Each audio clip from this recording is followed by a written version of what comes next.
So it's the beginning of January 2024, and we have to start our extension to meet the deadline for planning permission. So this is the garage base that we need to take out, all the steps and things in between that come out of the back of the house, all the concrete below them, in order to clear the site for the extension. This is the conservatory that needs to come off, and obviously the base underneath it needs to come out.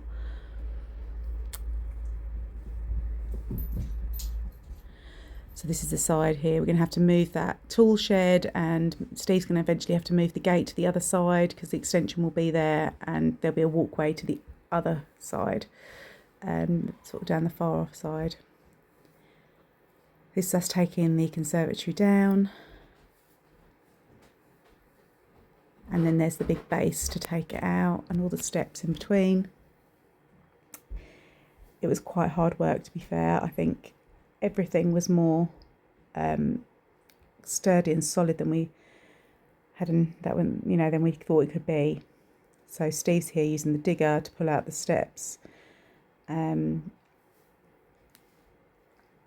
the foundations to the conservatory. But he's also having to use the hand jack thing. I don't know what it's called. But yeah, he had to work really hard with that. So there it is cleared, but you can see there's no fence at the end there, just the end of our neighbour's decking. That is all of, on top of the garage base is all of everything that's come out, and that all has to move up to the front of the garden, to the front of the property, so that the grab lorry can come and take it. Here Steve's done a bit of fencing to complete that part, so we can no longer having to look at the side of their decking. And then he had this motorised bucket thing that you could sort of drive up and down with all the rubbish, otherwise it'd be a lot to try and get that up. Here he is, you can see, the beginning to see like how bad is this concrete, and it was really bad. It was solid concrete all the way through with rebar, and he just was really struggling. So luckily our neighbour Dan came and gave him a hand, because it really was a hard job. Steve's arms and Dan's were really aching from doing it because the vibration goes up your shoulders. He had the biggest one that he could, his own one that Dan's using, and then there's a bigger one there you can see. And then in between he'd be sort of pulling out bits, but you can see as well how much metal's in there, like the reed bar.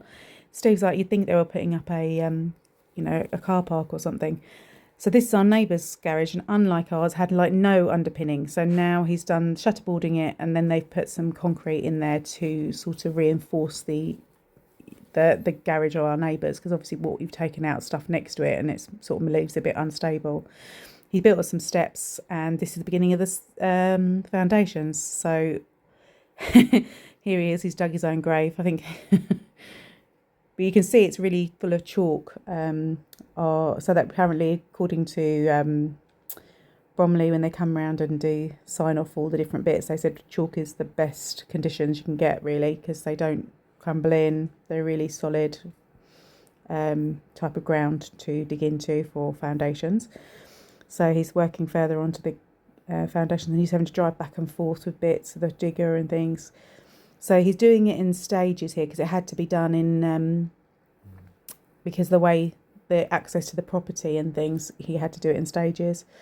So this is the foundations that have been dug all around the house. You can see how much chalk there is. Only a little bit of mud at the top, and then it's solid chalk. So here they are. The foundations have been poured. So you can see Lottie walking across the little bridge there. It has actually set at this point. But you can see there's an internal wall that supports the next floor that goes through the middle there. So it goes back from the digger and it goes all the way across. It's stepped in certain stages because obviously the house is on a hill. Then our friend Andy, Steve's friend Andy, came over, and he's a really good bricklayer, and he is starting what will be the underneath our feet, really. It'll be the foundations. It goes from it'll be what would be normally, that would be the beginning of a wall, but obviously for us, because of the property, we've got nearly shoulder height worth of brickwork before we actually get to the house. Then they're doing block and beam. This is the beginning of the block and beam. Sophia and Steve standing there on it. There you can see the beams. They're concrete beams, and then they put bricks in between, and that makes a really solid floor. There's Andy, Steve, and one of Andy's helpers. But you can see from Sophia down in the garden, like how high up we are, and that's just the ground. That will be our kitchen, you know. So you can see it looks like we've got like a massive patio around our house. You can see where the air bricks are, and you can see the walkway at the side there. A couple of little steps there Steve's done. They're just freestanding, so we can get up and down, because this side's the not so high side, because this is the front of the house. Then we can see now how wide the stairs go down there. So it's nice width there, side bit actually there. And then, yeah, this is our lovely view as well. It feels so high up. And then, so this is the extension to the dining room, and this is it. So obviously deeper going back to the kitchen, because the kitchen's further back. Yeah, it's crazy. So yeah, I don't think you've seen this either. Steve finished the fence on that side and did that little brick wall as well, and he's finished the fence on this side as well. It's been covered up with a board there, but it actually is a finished fence along there. Ah, exciting. So Andy came back and built some steps for us with a little bit of storage under there. So it's not quite head height, it's shoulder height in there. But you can crouch in, and Steve's keeping his tools in there. He's also had a socket put in there. He's built this door for it. And then he also put some sort of tanking solution on the top so that it will keep everything below it dry. And then he's done a new fence and a gate, moved the gate over to the other side. So you can see there's now a really clear pathway in and out. So that's his storage area underneath the steps. He's also done a little bit of a fence to cover up some of the tools that he keeps there, and there's also a outside tap he's put on the side of that as well.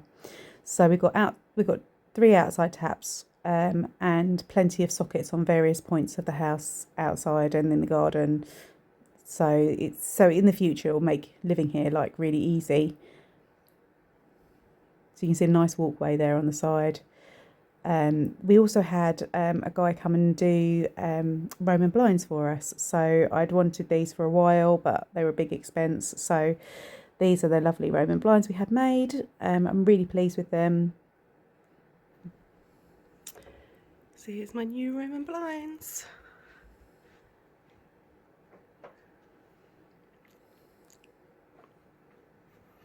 Using the fabric.